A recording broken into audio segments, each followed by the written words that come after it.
प्रकृति पंचभूतानि दिक्कालश्च सर्वेषां ग्रहा लोका स्वरस्तधा दिक्कालश्च सर्वेषां सदा कुर्वन्तु मंगलम। ओम शांति शांति शांति। अभी हम योगग्राम के प्राकृतिक योग चिकित्सा एवं अनुसंधान केंद्र के प्रांगण में हम बैठे हुए हैं और प्राकृतिक चिकित्सा के संबंध में हम यहाँ पर आप सभी को उसका दिग्दर्शन कराएंगे, उसके विषय में बताएंगे।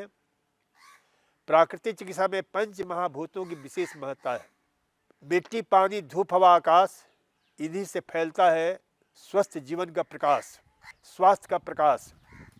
तो जीवन में स्वास्थ्य का प्रकाश को लाने के लिए प्रकृति के पंचभूतों का प्रयोग मुख्य रूप से हम करते हैं। और प्राकृतिक चिकित्सा में जिस प्रकार से पूरे पृथ्वी पर 2/3 हिस्सा जल है, इसी प्रकार से प्राकृतिक चिकित्सा में भी 2/3 हिस्सा जल चिकित्सा है। और जल की महत्ता अपरंपार है। जल के 2 शब्द हैं, ज और ल। ज से जन्म, ल से लय। यदि जन्म से मृत्यु पर्यंत जो संबंध है वो जल से है। तो जल की महत्ता अद्भुत है। पानीयम प्राणिनां प्राणा विश्वमेव च तन्मयम्। यदि पूरी जगत, पूरी प्राणी, जितने भी प्राणी हैं विश्व के, वो सभी जल के द्वारा ही स्वस्थ रहते हैं, जल के द्वारा जीवित रहते हैं। जल ही उनको चारों तरफ से आवृत किए हुए है। जीविनाम जीवनम जीवो जगत सर्वन्तु तन्मयम्। यदि पूरा हमारा जीवन है, उसे जीवन के लिए आधार मुख्य जल से ही हमारा जीवन आवृत है। वेद का महावाक्य है, अमृतम वही आपः। यदि जो अमृत है वो जल है। विश्व के महानतम वैज्ञानिक, हिंदुस्तान के प्रथम नोबेल पुरस्कार विजेता सीवी रमन ने कहा है कि लोग पागलों की तरह अमृत के खोज में भटकते रहते हैं, लेकिन जो सबसे नजदीक हमारे पास अमृत है उसकी कोई कीमत हम नहीं समझते हैं, और वह है जल। क्योंकि जल के बिना आप जिंदा नहीं रह सकते हैं। जल के बिना, और प्राकृतिक चिकित्सा में तो जल की विविध रूपों में प्रयोग किया जाता है। जल का बाह्य प्रयोग हम करते हैं और जल का आंतरिक प्रयोग किया जाता है। आंतरिक प्रयोग में जल को हम पीने के रूप में काम में लेते हैं और मुंह के द्वारा, और दूसरा जल को बस्ती के रूप में, एनिमा के रूप में आंतों की सफाई के लिए हम प्रयोग करते हैं। तो इस प्रकार से जल के और इसके अतिरिक्त बाह्य प्रयोग के रूप में अलग अलग चिकित्सा पद्धतियों का प्रयोग करते हैं, जिसमें स्टीम बाथ है, साउना बाथ है, सर्कुलर बाथ है, व्हर्लपूल है, हिप बाथ है, स्पाइनल बाथ है, फुल सीट पैक है। करीब हमारे यहाँ 150 से भी ज़्यादा अलग अलग प्राकृतिक चिकित्सा में जल चिकित्सा के विविध प्रयोगों को हम रोगियों पर उपयोग करते हैं, प्रयोग करते हैं, और उसका लाभ हमारे रोगियों को भरपूर मिलता है। तो सर्वप्रथम हम देखेंगे जल का आंतरिक प्रयोग। जल पीने के संबंध में हम प्रयोग करते हैं। जल पीना अपने आप में बहुत बड़ी चिकित्सा है। यदि समझपूर्ण हम जल पीते हैं, जल का हम प्रयोग करते हैं, तो बहुत सारी बीमारियों से हमें रक्षा हो जाती है। जल पीना एक अपने आप में एक औषधि का काम करता है, परम औषधि का काम करता है। जैसा हमने कहा, अमृतम वही आपः, जल ही अमृत है। तो जल को कब पीना चाहिए, क्यों पीना चाहिए, कैसे पीना चाहिए, इसका हम ध्यान रखें तो बहुत सारे रोगों का हम उपचार करने में सहायक हो सकते हैं। तो अभी हमने बताया कि जिस प्रकार से इस पृथ्वी पर 2/3 हिस्सा जल है, उसी प्रकार से हमारे शरीर में भी 2/3 हिस्सा जल है।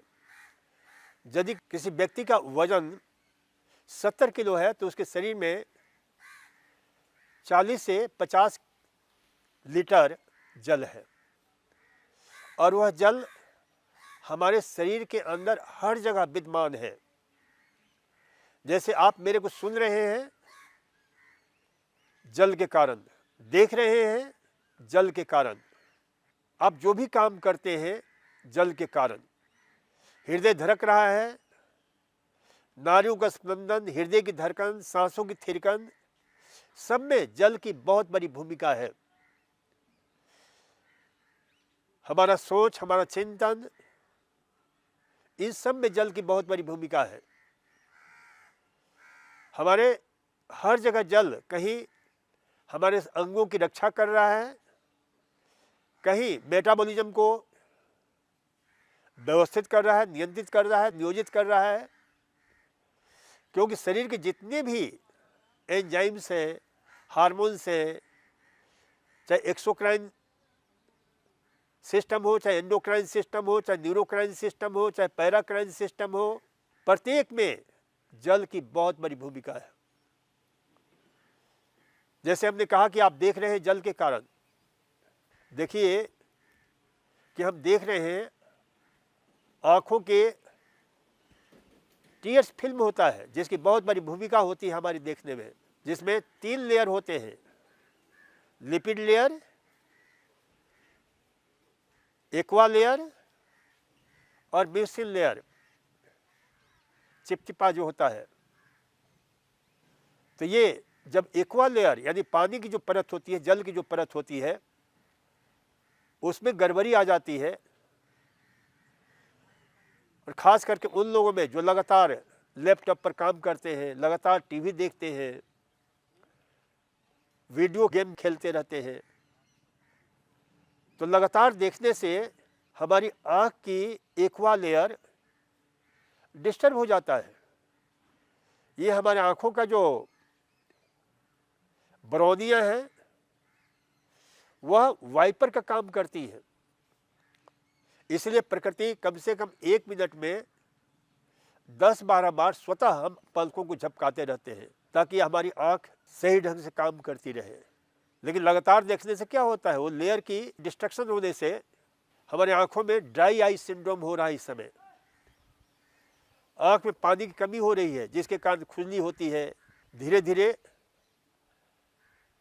आँख में सूजन भी आ जाती है, देखने में डिस्टर्बेंस पैदा होता है। तो इसलिए जो है ये ध्यान रखना चाहिए कि इसका सबसे बढ़िया इलाज है कि जब भी आप लैपटॉप पर काम करें, कंप्यूटर पर काम करें, टीवी देखें, तो आँखों को ब्लिंकिंग करते रहें, आँखों को मटकाते रहें। तो इससे आपका एक्वा लेयर सक्रिय रहता है और आँखों में खुश्की नहीं आती है। और दिन में जब भी मौका मिले, जिन लोगों को ये स्थिति पैदा हो गई है, उन लोग क्या करना चाहिए, जितना हो सके बैठे हुए, उठते हुए, चलते हुए आँखों की बरौनियों को सक्रिय करें, यानी ब्लिंकिंग क्रिया करते रहे। तो ब्लिंकिंग क्रिया करने से एक्वा लेयर सक्रिय रहता है, जिससे ड्राई आई सिंड्रोम होने की संभावना नहीं रहती है। तो लैपटॉप पर काम करने वाले, लगातार टीवी देखने वाले, कंप्यूटर पर काम करने वाले, उन सभी मित्रों को मैं हिदायत देना चाहता हूँ कि जब भी काम करें तो ब्लिंकिंग बराबर करते रहें और लगातार आधे घंटे से ज़्यादा देर तक नहीं बैठे, थोड़ा सा उठकर घूम लिया करें। तो इससे जो है आँखों की भी और साथ ही साथ शरीर में संचार व्यवस्था सुव्यवस्थित रहता है। हृदय के यानी कार्डियोवास्कुलर सिस्टम बहुत अच्छे ढंग से काम करता है, मांसपेशियों को भरपूर ऊर्जा मिलती है, शक्ति मिलती है। तो इसका ध्यान रखें। इसी प्रकार से मैं बोल रहा हूं, मुंह में भी पानी, मैं बोल रहा हूं उस मुंह के पानी के कारण, यदि मुंह के पानी कम हो जाता है तो बोलना हमारा डिस्टर्ब हो जाता है। इसलिए मुंह के पानी भी बहुत इंपॉर्टेंट है और इसका माध्यम जल ही है। प्रतिदिन हमारा मुंह में 1.5 लीटर पानी निर्मित होता है, 1.5 लीटर 24 घंटे में, और वह अत्यंत प्रभावशाली पानी होता है जिसको हम लार रस बोलते हैं, जिसको टायलिन एंजाइम जिसको बोलते हैं, स्लाइवा एमाइलस एंजाइम बोलते हैं, और उसमें दर्जनों सैकड़ों प्रकार के केमिकल्स होते हैं जो हमारे मुंह के रस के पीएच को बनाए रखते हैं ताकि भोजन का पाचन भी अच्छी तरह से हो, और साथ ही साथ मुंह का रस, आँखों का रस, आँखों का पानी, ये बहुत ही एंटीबैक्टीरियल होता है, एंटी फंगल होता है, एंटीवायरल होता है, प्रबल कीटाणुनाशी होता है। इसलिए देखते हैं कि आँख खुला हुआ है फिर भी हमारा आँख संक्रमित नहीं होता है। अनेक प्रकार के कीटाणु लगातार एक्सपोज होते रहते हैं आँखों में, मुंह में, नाक में, लेकिन हम बीमार नहीं होते हैं। क्यों? कि उनके दिव्य एंटीबैक्टीरियल के कारण, गुण के कारण, एंटीवायरल गुण के कारण। तो ये परमात्मा ने हमें इतनी अद्भुत जो है ये क्षमता दी हुई है। और मुंह का पानी तो इतना बैक्टीरियल, एंटीबैक्टीरियल होता है कि वैज्ञानिकों ने खोज किया है कि मुंह के पानी में एक खास प्रकार का तत्व पाया जाता है जो एड्स जैसे विषाणुओं से भी हमारी रक्षा करता है। इसलिए वैज्ञानिकों ने खोज किया है कि जो एड्स के रोगी होते हैं, HIV ग्रस्त रोगी होते हैं, उनके सारे बॉडी फ्लूइड में HIV वायरस पाया जाता है, लेकिन मुंह के रस में HIV वायरस नहीं होता है। इसलिए कहा जाता है चुंबन से एड्स नहीं फैलता है। लेकिन इसका कारण क्या है? तो मुंह के रस में SLPI, secretory leukocyte protein inhibitors, ये खास प्रकार का जो है एक तत्व पाया जाता है जो एड्स के विषाणुओं से रक्षा करता है।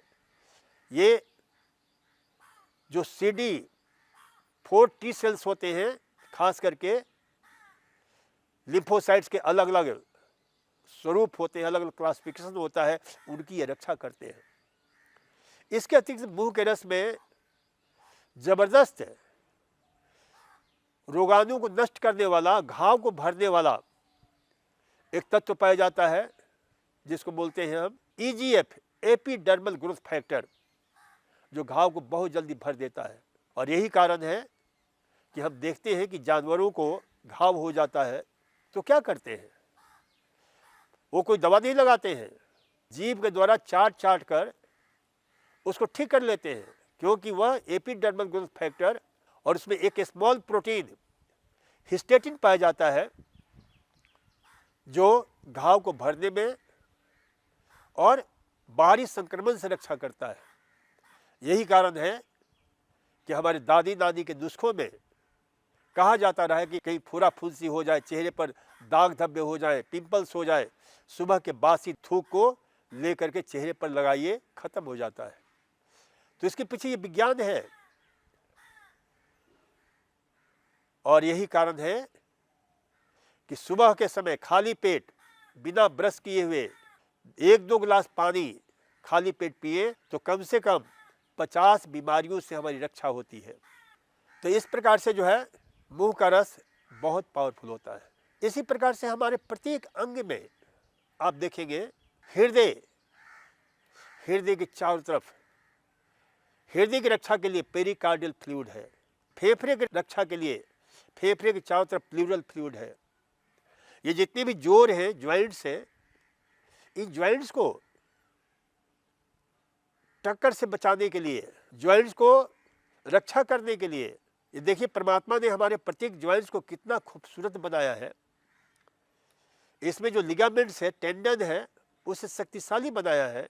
और साथ ही साथ इन हड्डियों के मध्य में किसी प्रकार की विकृति न पैदा हो, प्रत्येक जोड़ के मध्य में एक वासर लगा दिया कार्टिलेज का, और दोनों तरफ साइनोवियल मेम्ब्रेन, एक ऐसी मशीन लगा दी है जिससे लुब्रिकेशन के लिए साइनोवियल फ्लूइड निकलता रहता है ताकि वह घिसे नहीं।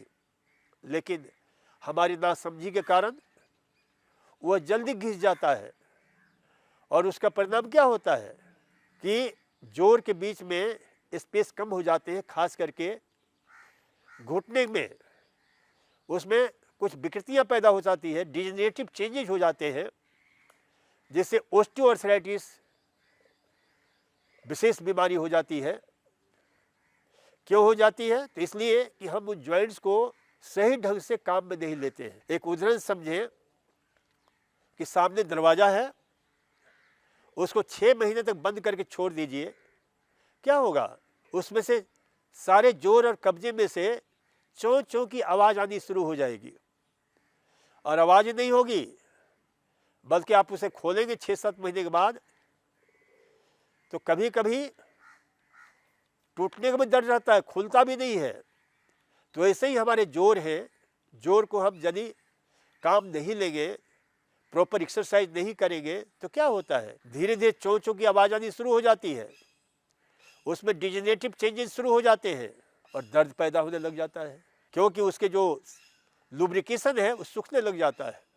उसके जो वासर हैं, जो कार्टिलेज मेम्ब्रेन का बना हुआ, वो बिल्कुल डिस्टर्ब हो जाता है। काम में नहीं लेने से वह खंडित होने लग जाता है, डिस्ट्रॉयड होने लग जाता है। तो इसलिए बराबर हमें घुटने की एक एक जोड़ की एक्सरसाइज करनी चाहिए, और यहाँ पर हम कराते हैं एक एक जोड़ की एक्सरसाइज। लाखों लोगों को हमने जो है ऑपरेशन से बचाया है। तो ये जो है हमारे प्रत्येक जोड़ के अंदर वह जो फ्लूइड है, जो पानी का जो स्वरूप है, वो हमारे रक्षा करता है। हमारे दिमाग में, रीढ़ की हड्डियों में सेरेब्रोस्पाइनल फ्लूइड है, तो जल का ये जलवा शरीर के हर तरफ देखने को मिलता है, और इसमें किसी प्रकार की विकृति आ जाती है। पेट में चारों तरफ हमारा जल है, पेरिटोनियल फ्लूइड। तो ये यदि जल की कितनी बड़ी महत्ता है, शरीर के जो भी हम खाना खाते हैं उसको पचाने में जल खास भूमिका निभाता है, उसके सिमुलेशन में, उसके डाइजेशन में जल की विशेष भूमिका होती है। लेकिन ये ध्यान रखना चाहिए कि खाते समय जल का प्रयोग नहीं करना चाहिए। खाना खाने के आधा घंटा पहले और आधे घंटे के बाद जल का प्रयोग करना चाहिए। आधे घंटे पहले जल पी लेते हैं तो खाने के समय जल पीने की आवश्यकता, पानी पीने की आवश्यकता नहीं होती है। एक बहुत सुंदर आयुर्वेद का मंत्र है, चाणक्य और भगवान रामचंद्र के परम भक्त सुसेन महाराज ने कहा है कि अजीर्णे बारी भेषजम जीर्णे बारी बलम प्रदम भोजने च अमृतम बारी भोजनांते विषम भवेत। यानी जब आपको अजीर्ण हो जाता है, अजीर्ण यानी इनडाइजेशन, और अजीर्ण सारी बीमारियों का कारण है। जो भोजन पचे नहीं, इनडाइजेशन हो जाता है, उससे असंख्य बीमारियां होती हैं, 11,101 बीमारियां होती हैं। और ऐसी स्थिति में जब भी अजीर्ण हो जाए तो उस समय हम यहाँ पर चिकित्सालय में लोगों को संदेश देते हैं, आपको भी संदेश देना चाहेंगे कि जब भी अजीर्ण हो जाए सिर्फ पानी पर रह जाइए, मात्र 12 घंटे पानी पर रह जाइए, और देखिए कि सारा जो भी पेट का जो है वो जीर्ण हो जाता है और आप स्वस्थ हो जाते हैं। तो ये जो है अजीर्ण वारी भेषजम, अजीर्ण में जल क्या होता है? दवा का काम करता है, परम औषधि का काम करता है। और जीर्णे वारी बलम प्रदम, जब भोजन जो पचता है अच्छी तरह से आपके शरीर में लगता है, तो उस स्थिति में पानी आप पीते हैं तो अमृत का काम करता है, बलदायक होता है, शक्तिदायक होता है। और एक दो बात मैं बताना चाहूँगा कि जैसे आप एक्सरसाइज करते हैं, घूमते हैं या कोई भी काम करते हैं, तो उसमें जो है आप थोड़ा थोड़ा जल का प्रयोग करिए। आपकी जीवटता बनी रहती है, आपकी शक्ति बनी रहती है, आपकी ताकत बनी रहती है। तो इसलिए जो है इसे ध्यान रखिए कि जल को प्रयोग कर सकते हैं। कोई भी काम कर रहे हैं, थोड़ा सा जल पी लीजिए। ये जैसे जो है आपके अंदर एनर्जी लेवल बढ़ जाता है। तो ऐसी स्थिति में जल हमारे लिए बलदायक होता है, शक्तिदायक होता है। व्यायाम कर रहे हैं, थोड़ा सा जल बीच में पी लिया करिए, परम शक्तिदायक का काम करता है। थकान नहीं होगी। हम यहाँ रोगियों को 2.25 घंटे सुबह एक्सरसाइज कराते हैं।